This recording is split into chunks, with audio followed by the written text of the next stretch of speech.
welcome, welcome, and welcome. So let's go to the link in the chat and go into Facebook group, share your 30 days intention for this month. For those who are not driving. We have been waiting for you, darling. That's so nice. Now, Anna couldn't get the TV because we are in a holiday house. Technology doesn't listen to us. Yeah. All right. But are you stationed or are you driving? I haven't started driving, so I'll do the intentions now. Yeah. All right, let's take the next 2 minutes to do our 30 days intention. This is important for us to keep track of our development.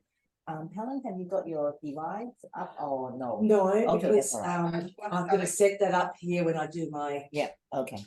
All right, so 2 minutes. And Christine, how far off are you from home? About 5 minutes. Oh, good. All right. So let's do the intention for this month, and then we'll start. And we have a guest speaker today, a very special guest speaker among us. And it's very important for all of us. So let's share your 30 days intention.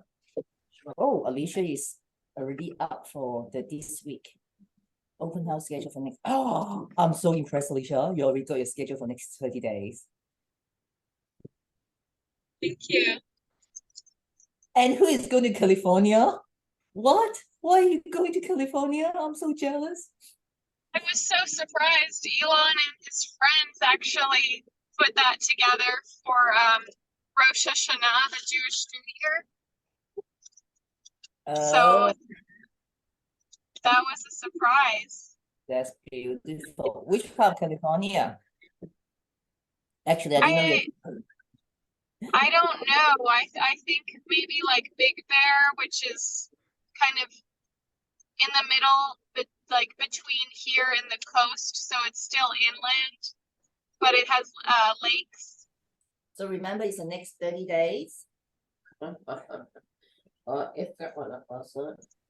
Well, Anne-Marie, you got big plan for these 30 days? Yes. Okay. We will start your one-on-one very soon.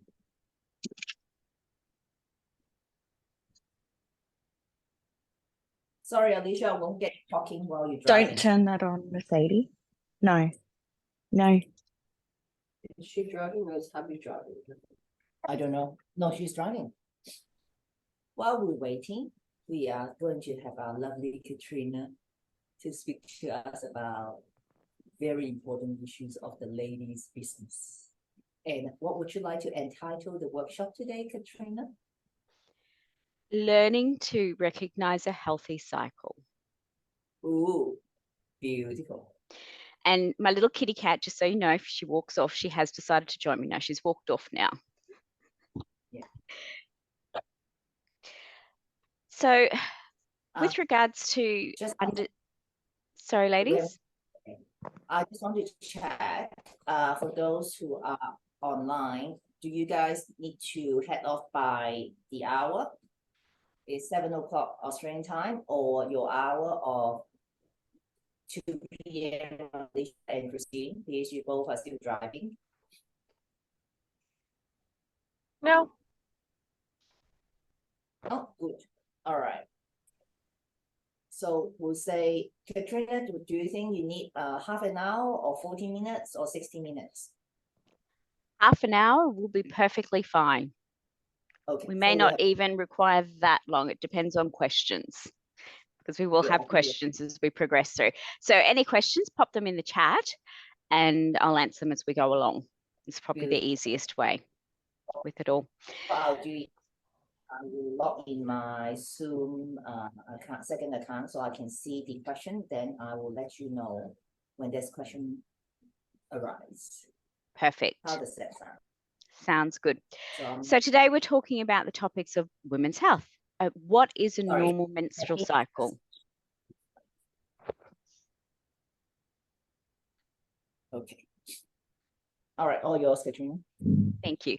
So today we're talking about menstrual health and what is a normal menstrual cycle, because quite often we have no idea what a healthy menstrual cycle looks like. Then this will follow on to the next topic we'll discuss, which we may not get to today, and that's fine. That can be another chit chat, and that's leading into menopause. So the perimenopause and menopausal phase.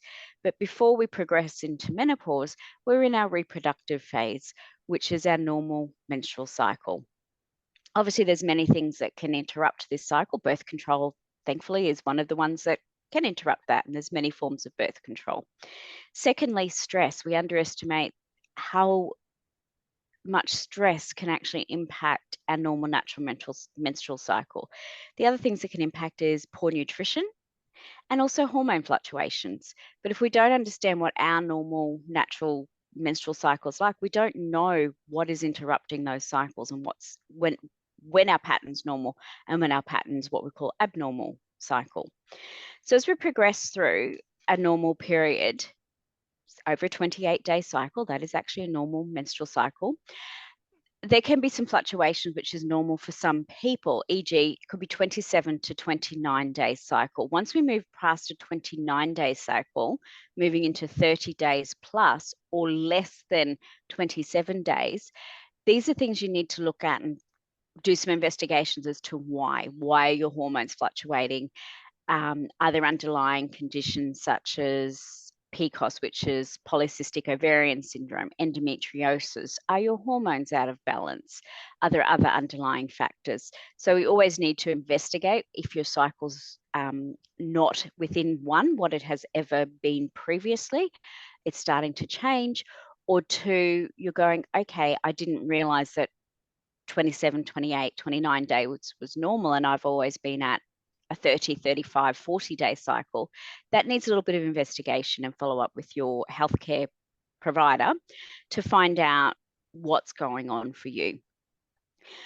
So going back to that, we're talking about a normal, healthy menstrual cycle, which is a 28-day cycle. Throughout that cycle, what we need to understand is our body's preparing ready for pregnancy. So that's what the whole idea of the menstrual cycle is, that our hormones are ramping up, our uterus is getting a nice lush layer there ready for a baby, basically for implantation. If that doesn't occur each month, then the bleed, which is the actual part of the menses cycle, occurs because fertilization hasn't occurred. So your body's sloughing off the nice lush lining and releasing all of that. Another topic there too, which we'll cover another time, is that's also a good point of a detox for a woman's body as well. So the cycle's actually natural detox occurring too.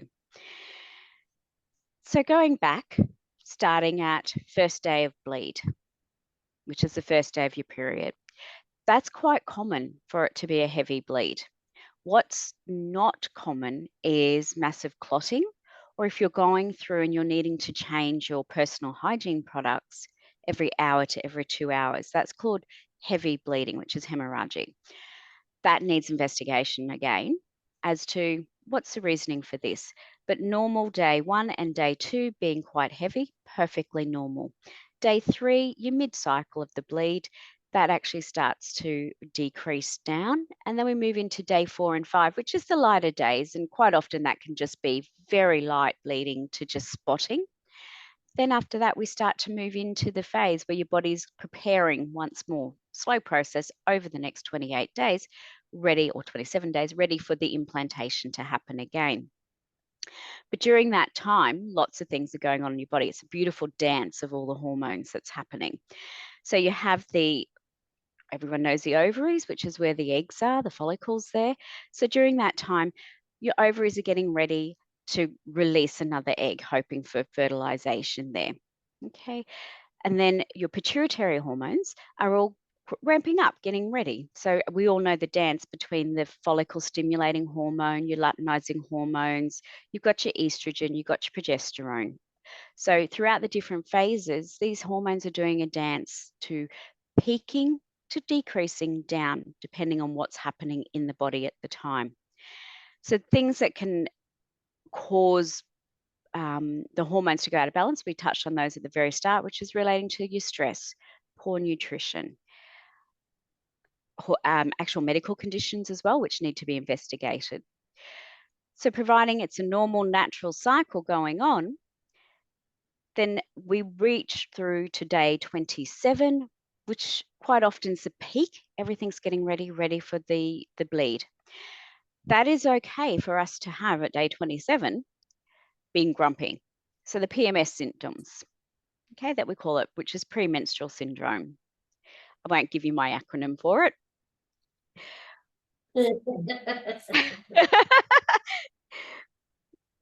Because then it sounds a bit, but what the heck, let's have a joke. Putting up with men's stuff. We get cranky.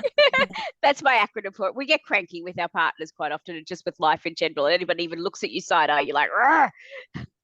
That's perfectly normal for a day prior. Unfortunately, a lot of women actually start to ramp up into that phase for 5 to 7 days. They're emotional, teary, breasts are so abnormally painful that they can't even touch it. Anyone even gives them a foul look or even look at them differently, and they're ready to either cry, scream, or, you know, I don't know how else you want to put it, because they're not nice to be around. They're hypersensitive. That's totally me. Totally me. There we go, Anne-Marie. And that's when we have to look at the cycle and go, okay, a day before, perfectly fine, because everything's just ramping up to the big crescendo of the dance with it. 5 to 7 days prior, that's where we should be okay, basically. Yes, experience sometimes a little bit of the pain when the egg's being released, a little bit of breast tenderness is okay, but not that extreme mood swings where you really don't know whether you're going to break down into tears or yell and scream at someone. This is where we need to look at how do we center and balance those hormones and bring in some nurturing just to restabilize what's happening in your body with it all. So that's, again, the dance means the dance, you're out of sync. So we need to bring that back in so that you're moving in harmony once more. And that's where a lot of things can come into play, where nutrition's the big one, nutritional supplementation. There are some oils that can actually assist with this cycle as well, especially if you're into your bleed and you've got cramping going on. We'll cover that shortly. So that's something we need to be aware of.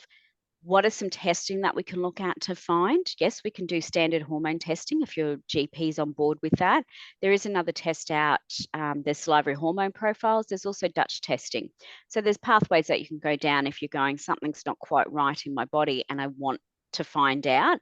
That's a conversation you have with your healthcare practitioner and see what test is the best option for you, so we can find out exactly what's happening with those hormones and adjust them and bring them back into balance. So always think of it as what I say, the hormones in our bodies are dance, and it should be in perfect balance, not out of sync, not going too fast, not going too slow, just a lovely harmonious waltz where everything's beautiful and in sync. So then we move on throughout the cycle. The hormones are doing their thing. We've talked about what happens with the bleed. What we haven't talked about is what can happen with regards to the period. For some women, it's excruciating. Day 1 to 3, they're incapacitated. It's called dysmenorrhea, and there's 2 different types of dysmenorrhea. It's basically painful periods, the big fancy word.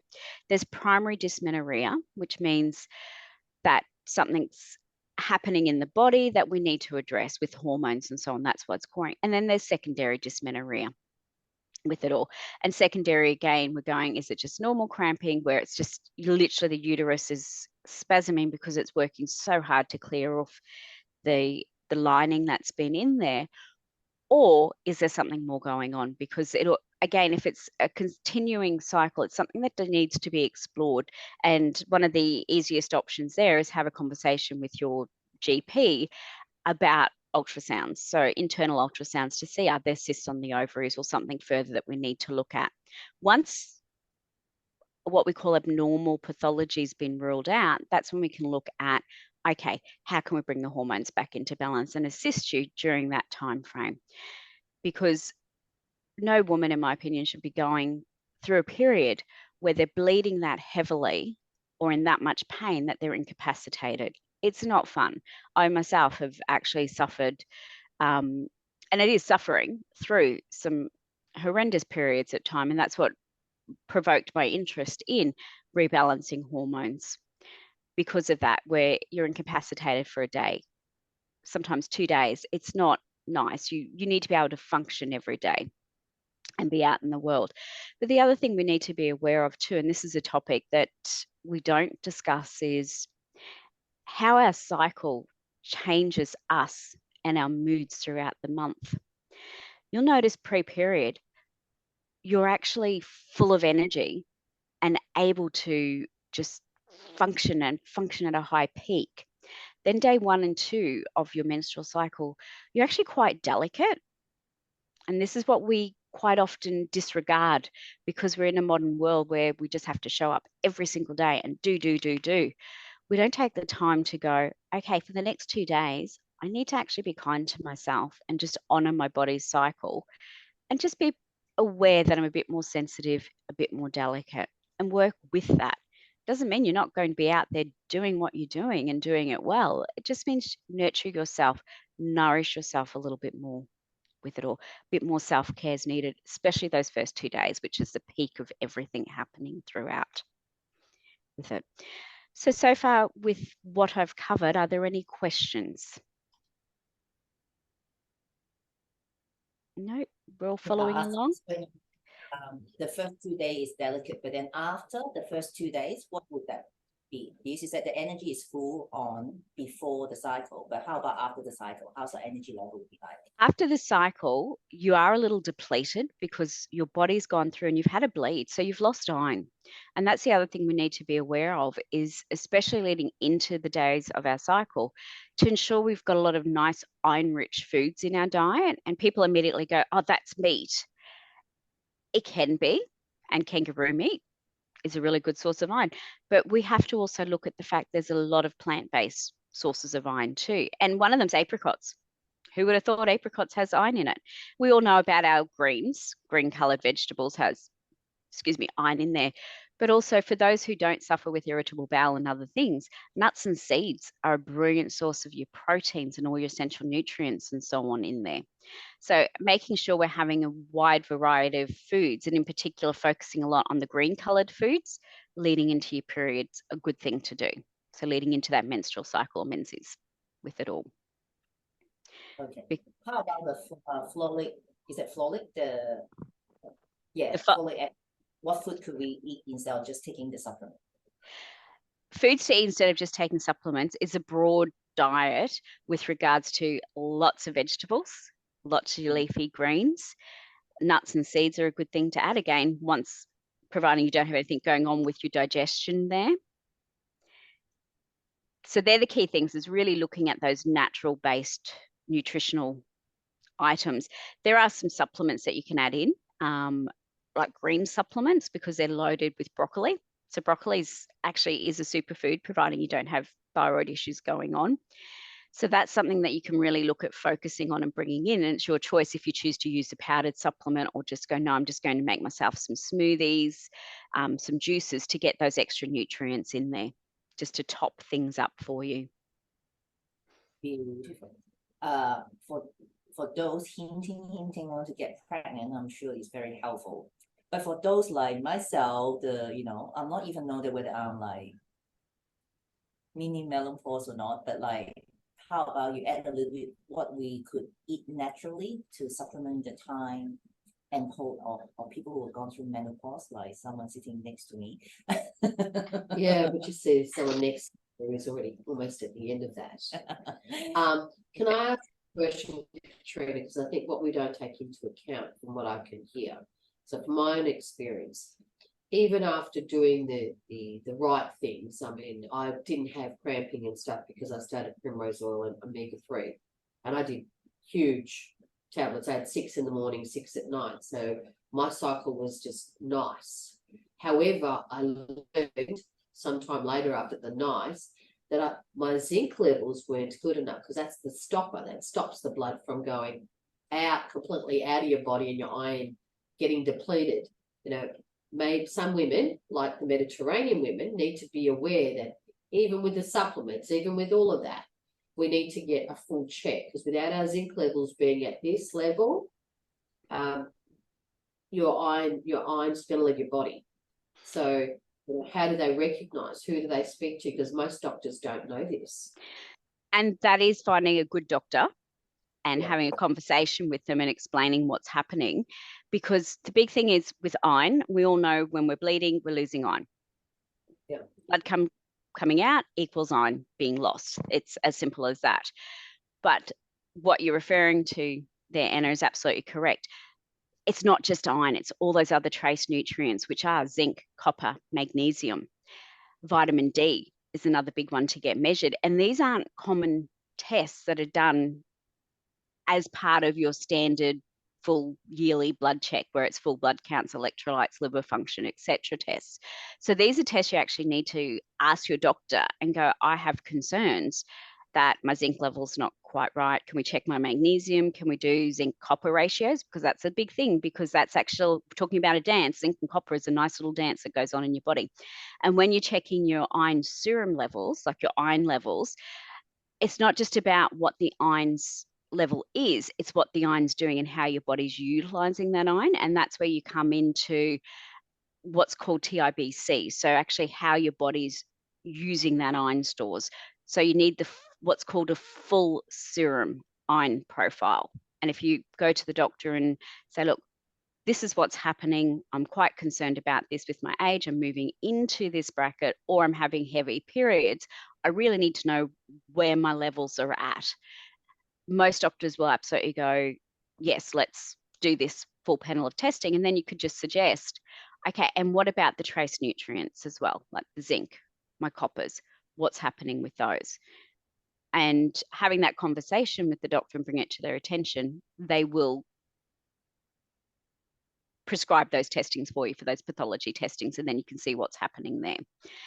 Talking about the zinc, Anna, that's why those nuts and seeds are really, really good to have. Pumpkin seeds, sunflower seeds, linseeds, loaded with zinc, loaded with your what's called your GLA, your gamma-linolenic acid, which is what you're talking about with the evening primrose oil, because that's your omega-6 oils with it all. So that's where having a nice big handful of nuts and seeds comes into it. Just be mindful, again, if you have digestive issues, that's really harsh on your body to digest. So whizzing them up's a good way, making an actual mix of it. So put it in the blender so it's like a flour base, and you can use that either in your cooking or sprinkling it through your food there. The other thing that's important is we're talking about those good fats. So that's your oily fishes, are a way of getting that into your diet. Then there's a whole other topic about that where we go into detox with, you have to be aware, unfortunately, our oceans are becoming more toxic and a lot of fish are loaded with plastics, unfortunately, and mercury. So you need to be aware of where you're sourcing. Thankfully, in Australia, our fish are still really clean. We haven't found levels to, as far as I'm aware at this point in time, of those chemicals in it, not so much for the rest of the world. So be really mindful of where you're sourcing your fish. So thankfully, as I said, in Australia, we can have access to those good, clean fishes. Yes, Anna? So I've got another question. So is it possible for you to write, I suppose, write a couple of things? One is a checklist for the women that menopause that we should be asking our doctor, because most of us wouldn't know where to start. And a checklist with our periods, because I know most young women go and speak to a local GP, and there is, I'm sorry, the term dumb as horseshit comes to mind. And we actually need to tell them exactly what they need to do, right? And 3, can we find ways that we can determine what vitamins we're low on? For instance, taking zinc liquid in your mouth and you're tasting the metal, you know your body needs zinc. You know, is there a way we can harness that ability so we go, yeah, I'm low on this, I'm low on that. I'm not saying that's the answer, but what I'm saying is to help alongside those tests. There are some testing that can happen. So what Anna was referring to with putting the zinc in your mouth is called a zinc tally test. You know pretty quickly once zinc hits your mouth whether you're depleted and you need zinc or not, because it's either the foulest tasting thing and you want to spit it out everywhere, or you just go, it's got absolutely no taste. So, you know, really quickly with that one. There's also testing, it's called omega index testing. So you can actually do testing to find out what your essential fatty acid levels are like. With regards to a lot of the other testing, yes, that is available. It's specialized testing, usually not covered under Medicare. So yes, that is definitely something you can look at and have a conversation with your healthcare provider. Your GP may be able to organise that with the understanding that you pay for that profile testing, or your alternative healthcare provider, e.g. naturopaths, are able to actually organise some of that testing through external laboratories. So just be aware of that. There's a lot of testing that's open to us through external laboratories. However, what you need to be aware of, it is the user pays system. However, the information you get back from that can be well and truly worth the investment. For myself, with testing in clinic, I utilize pathology testing wherever possible, because that's one, your GP has a look at that so you can monitor. Two, we start to build a case. And every year you're going in for your pathology testing, we can very quickly, doing that in a rested, fasted, alcohol-free state, similar time every single year, using the same lab, we actually start to build a storybook so we can pick really, really quickly when something's starting to go wrong in your body or just starting to change it. So slight, minute shifts that are warning bells that we go, something's not quite right in your body and we need to find out what's happening and start the investigations. Because the fundamental thing with the naturopath is we go, why? Why is your body doing this? And then we have to do the research. We pop the little detective hat on and go, we need to find out the reason why your body's doing this, because it never does anything without a reason. It's just pinpointing the reason why. And sometimes it can be the most subtle shift, Anna, with bringing back into slightest deficiency and trace nutrients are causing the dance to be out of balance. And therefore we need to top that up and bring those foods back in. Or quite often, once you're at that stage, you need to look at nutritional supplementation for a period of time to top everything up because you're so deficient. What we need to understand is by the time your body's starting to show signs of deficiencies, the horse is already running out of the yard and we're chasing after it. So we have to actually figure out, try to get to it basically before the horse is already bolting out of the gate. Okay, so we want to shut the gate and keep the horse in there. And that's what a lot of early investigations and having those frequent every year checkups is important with it. It makes me, Yeah, Christine's got a question. yeah, Christine, go. Christine, go. The teachers always raise her hand first, so polite. No, I raised my hand. Kind of What? goes along with Anna's question about the testing and the levels. So like when I was reading up on Alzheimer's for my mom, you know, you've got your normal range for your nutrients is here, but optimal for brain health is here. So if you're in that bottom part of the doctor's going to say you're fine. Is there an actual range that we should be targeting for these things, and where do we find that? That's the elusive goal. Is this is where naturopaths, we look at optimal. We don't want standard reference ranges. Reference ranges were created, and it's very important, but back in the days, quite often they are shifting and keeping up, where it was to stop diseases through malnutrition. So that's what you need to realize. So now, thankfully, for the most part of the world, we have access to fabulous foods all year round. So we're not at risk of malnutrition. Then we're at the levels of what will cause normal functioning within the body. And then we want the levels where we go, once these nutrients start to get depleted, we start to actually have signs and symptoms that occur in the body that need to be addressed. So what Christine's talking about is optimal levels.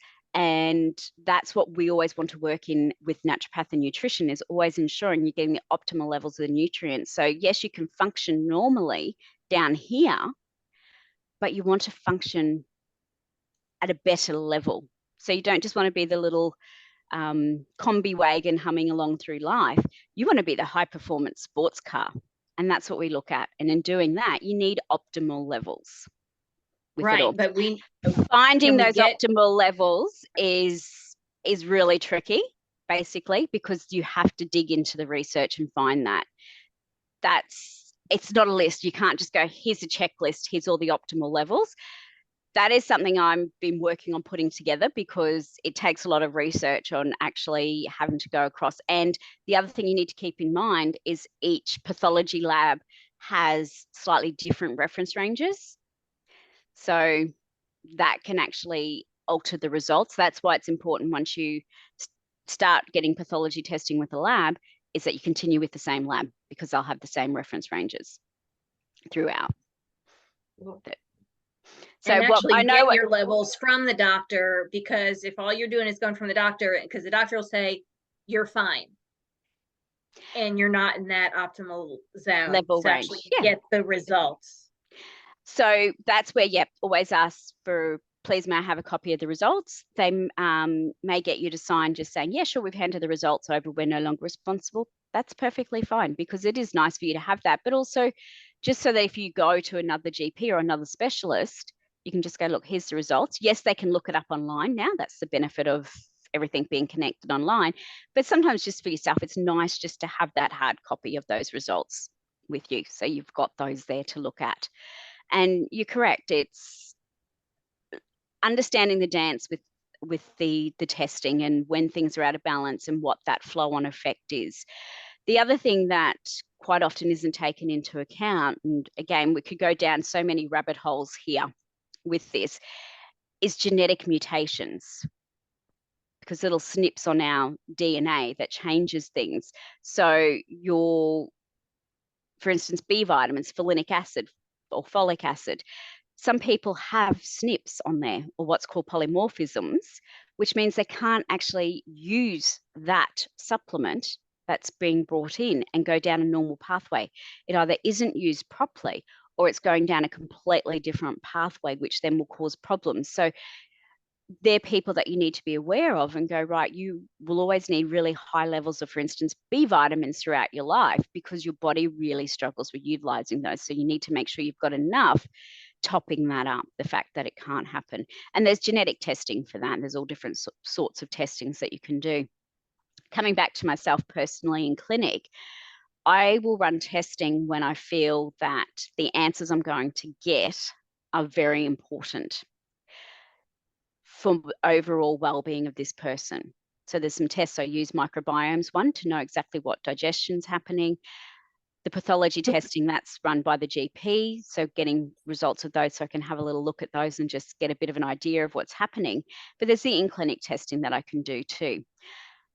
Because a lot of these testings are an investment, you really have to weigh it up and go, is the information I'm going to get from that test going to fundamentally change how I'm treating this person? Or is it just going to be a little bit of icing on the cake there? And you weigh it all up and go, yes, it's definitely worth the investment. And you have that conversation and go, I know this is $300, $400, $600 for this test, but please do this because the information we're going to get from that's going to be quite profound and make a really good case for the direction we're heading with your treatment plan. And other times you go, at this point in time, I'd rather that go into you doing the good nutrition and supplementation. So it's that balancing act where you need to always weigh that up with it. Beautiful. Christine, did that answer some of your question? Someone is very eagerly want to ask another question. No, actually, it's actually more of a what do you think? What I'm finding is the GPs of today are not of GPs yesterday. They haven't got a clue. They're not looking into it. They're not delving into it. They're not asking the right questions.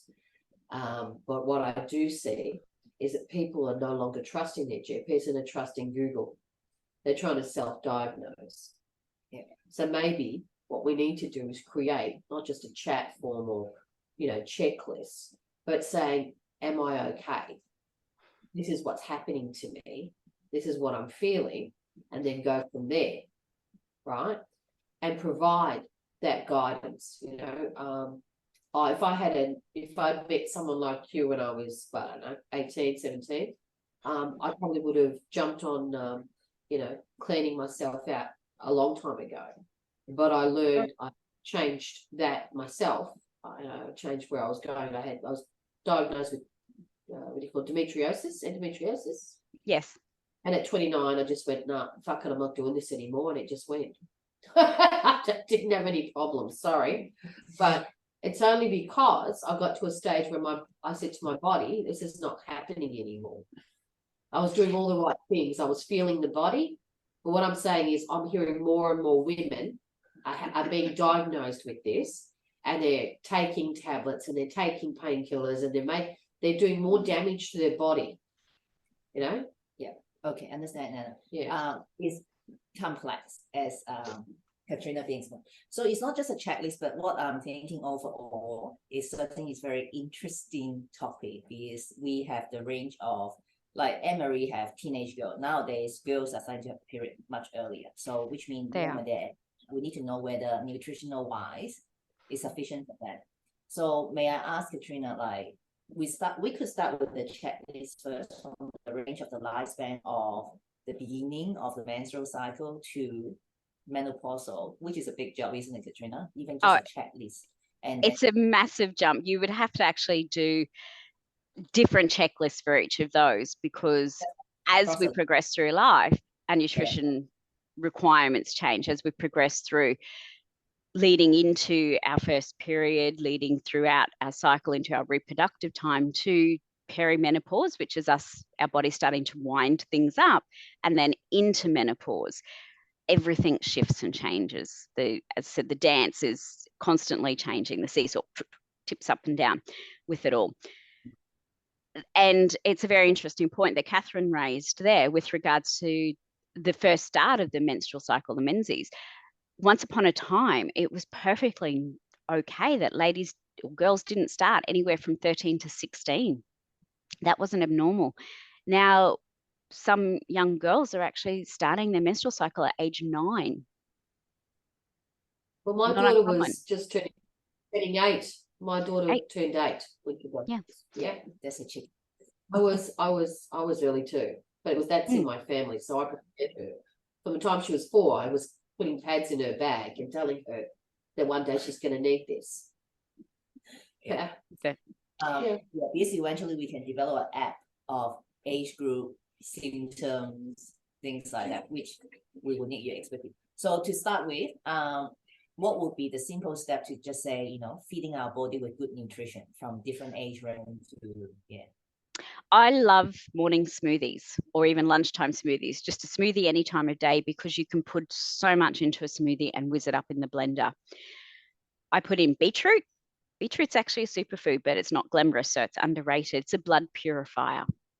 So I always put beetroot in there. Look at your greens. So turn to your spinach, your kale, whatever leafy greens, broccoli. I whiz broccoli up in a smoothie as well, because broccoli is a good food there. Then I'll put in my berries, because I see Catherine going, no, not broccoli. Put a green in, Catherine. It won't. Green is good. I've got you a beetroot at least. Beetroots, honestly, put beetroot in. A little bit of lemon in there. You mix berries. Of course, if you have any allergies, you can take the foods out that you're allergic to in there. But mixed berries, lemon, beetroot, and a green, that's a staple in my smoothie. The other things I add in are nuts and seeds. And I'm sure people are familiar with the LSA, linseed, sunflower, almond. I also put a P on the end. Pumpkin seeds, which are called pepita seeds, because they're loaded with zinc. Whiz that up, whether you put coconut water in there, just normal water, whatever your choice is. Whiz that up as a smoothie, and you have that. And that's a powerhouse of extra nutrition there on top of what you would normally eat in a day. So it's a way of getting that in there. Another thing to do is, if you have the time, juicing. Pull out the juicer and actually juice up your vegetables and your juices together. You can do a week's worth of juicing and freeze it. It'll lose some of the nutrients, but at least it's quick and easy, because the fresh juice will stay in the fridge for 3 days. After that, it needs to go in the freezer, because you're losing all your nutrients and health standards and so on from there. And that's, again, another way of getting so much extra nutrition in easily throughout the day, because the amount of food we need to eat to get nutrition is quite impressive. We don't realize how much it is. So ladies, if we all look at our hands and just cup your hands for it, Okay, imagine that full of whether that's vegetables or salad. You need 6 serves of those a day. And then look at the palm and the thickness of the palm, and that's different for every person. That's classed as 1 serve of protein a day. So you need at least, this is just very general guidelines, 2 serves of the protein and 6 cups of vegetables or leafy greens a day, minimum. That's a lot of food Yeah. to get through. How much vegetables eat? 2 questions, Katrina. Sorry. The beetroot, do you smooth it like with raw beetroot? Raw beetroot. Oh. I do skin and all, just Guarantee it. wash it, but skin and all. I cut the little top bit off that's rough. But if there's leaves on the beetroot, please use your beetroot leaves. Your beetroot leaves, we underestimate how much nutrients in that. The stem of the broccoli has so much nutrient in it. So use the stem of your broccoli as well. I mean, the little knobbly bit right at the end, cut that off because that's really hard and fibrous. But the rest of the stem, dice it up, use that too, because it's that counterbalance of nutrition in there, which is really important. Like I'm adding like ginger and things depending on what you can tolerate. Absolutely. Ginger's one of my favorite herbs. And for women's health in particular, ginger's really nourishing for us because it's very warming. The beetroot's a good blood tonic. So you're looking at those things. The greens, because we do need those extra nutrients. Chia seeds, love it. Really good plant-based source of your omegas. So yes, and of course, then we can go down the pathway of the oily fish with bones in, because that's good sources of calcium. Beautiful. And second question for the juicing. Would you say cold pressed juice is better than normal juicing because they kept more enzyme in it? Is that correct? Yes, from the research I've seen, that is correct. The cold press, because it doesn't heat up, so therefore you're not destroying the nutrients. But you have to remember, the minute it's juiced, those nutrients are starting to get depleted. So do juice it, drink it as quickly as you can. However, if you're going to store it only for a day or two in the fridge, realizing especially your water-soluble nutrients are going to be depleted. You can pop it in the freezer. The water-soluble nutrients, which are your Bs in particular, are going to be depleted a little bit, but you're still getting some nutrients out of that. And also put as much of the offshoot of all that nice fibrous contents that you're getting. So when you're juicing, you get the juice, but off the side, it's all the pulp and so on. If you can use that for something, use it, because that's got a lot of the plant-based fiber and nutrients in it. That's sort of the downside of the juicing there. Baking is usually good to use the pulp and stuff. With it. There you go, for baking, absolutely. With it all. So can we feed our men with all these smoothies and juice? We just don't tell them what they're feeding. You just do it. And the other thing that we forget too is grating things up and using your food processor is a great way of getting extra nutrition in that people don't necessarily know. There's lots of extra vegetables in. You grate up if you're making frittatas, grate up some broccoli in there and some zucchini and add that through. Carrot's one that's beautiful to sneak in and use a lot in your cooking too. My bolognese sauce is very a lot of veggie, but they can't tell. And that's it. And looking at simple things that you can have, starting your morning with a nice warm fruit juice, lemon juice in particular, just quarter of a lemon squeezed in a bit of warm water and drinking that, it alkalizes the body. It's a good way of starting the morning off. Things like apple cider vinegar we can use for salad dressings and so on, and that's a bit of a digestive enzyme. It can be used, you have to be a bit cautious how you use apple cider vinegar, but it can be used quite well with it all. So there's some simple things that we can do throughout the day that just tops up our nutrition and makes it easier for us. So while we're talking about nutrition and iron, there's also some things that actually block absorption of iron. And the biggest thing is that we probably do Yes, frequently. Go on, Anne-Marie, you tell us, what is it? It's calcium. But the other thing is, see this lovely cup here, beautiful cup of tea or coffee, having that after food actually blocks iron absorption by anywhere between 30 to 37%. So always separate your teas and coffees away from your food. So how often do we sit down, have a meal, and then have a coffee or a tea afterwards? So it's actually, in a way, counterproductive. So we just need to change things slightly and go, well, have your tea or coffee away from your food. No, okay. Little I don't tweaks. know. It's just new habits to learn that can make a bit of a difference there with it all. Okay. So what's your opinion with lemon fresh, what you just mentioned, and lemon rind? So you're just talking about the difference between lemon juice and lemon and lime? No, what rind? The skin, the Right. Yeah, rind. Oh, the rind, using the rind. Okay, the lemon rind is actually a source of limonene, which is really good for people with allergies in particular. So use your rind. Yeah, Juice that up okay. too. Thank you. Stick it through. Or you can cube it up and you can actually crystallize it. So pop it in some lemon juice and so on and put it in the fridge so you can cook it Beautiful. and Alright, any eat a few bits so it's soft. So no, I'm all for keeping your lemon rinds. Yeah.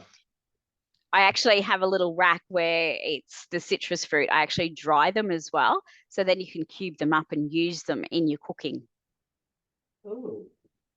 Yeah. with it. Or in, Okay. even in, I love tea. So cutting a little bit of the rind up and putting it in the tea adds a nice little zest and flavor through it. And my morning cup of tea, I do have my morning cup of tea. I actually put ginger in my morning cup of tea.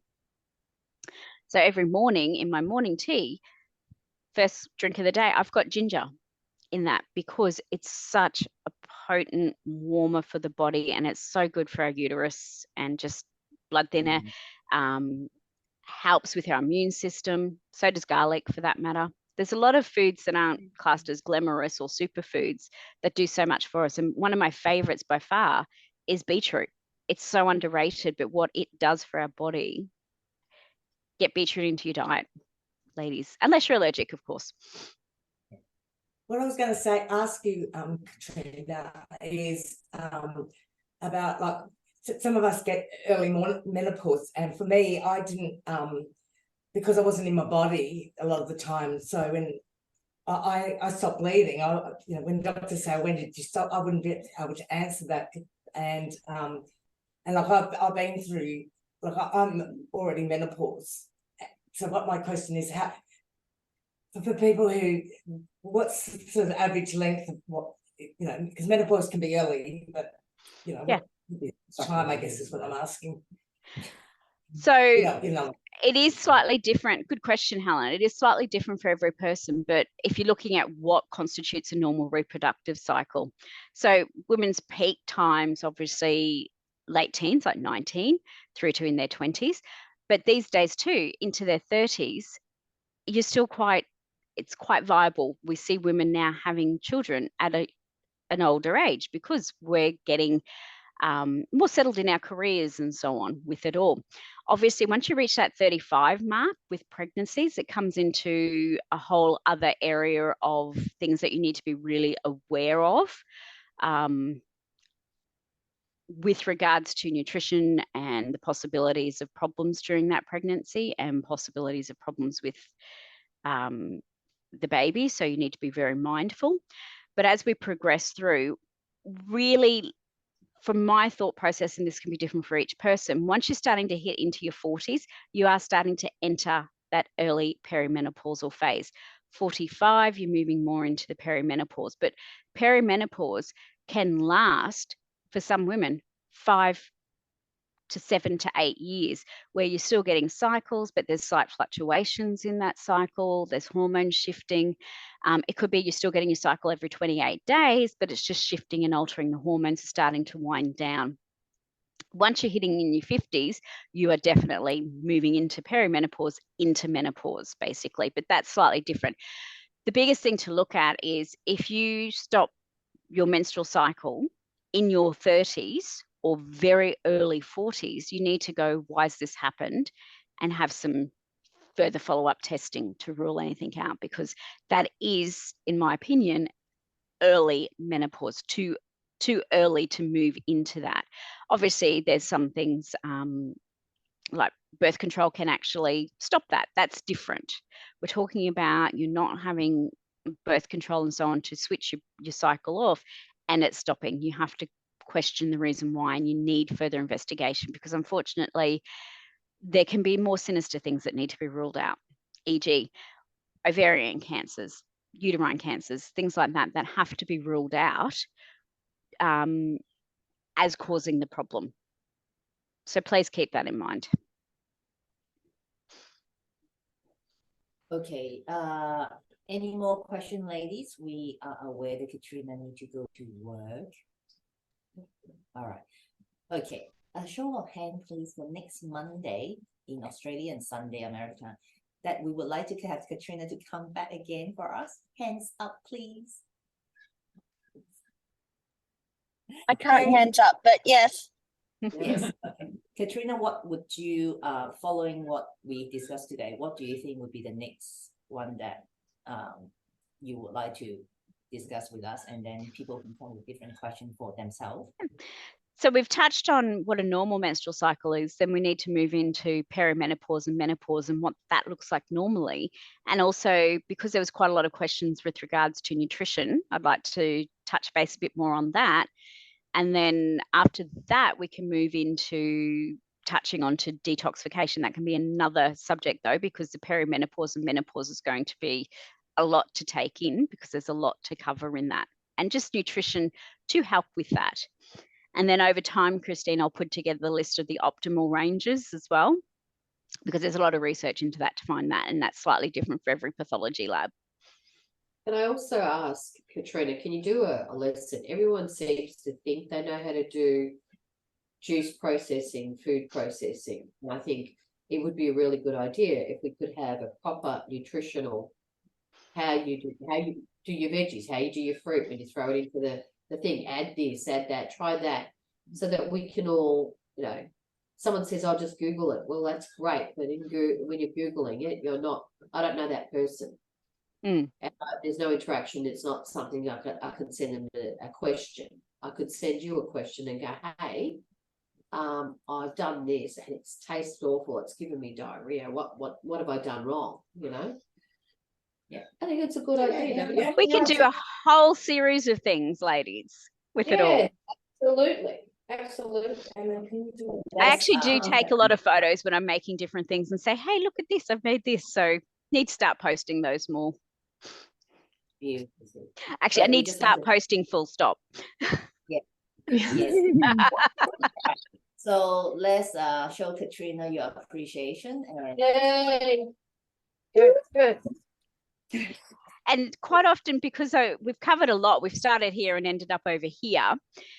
Any questions that pop into your mind, you go, oh, I meant to ask, you know where to find me, ladies. So please reach out through Paul, or my Facebook is Integrated Health Management. So that's my business page. You're welcome to reach out through there.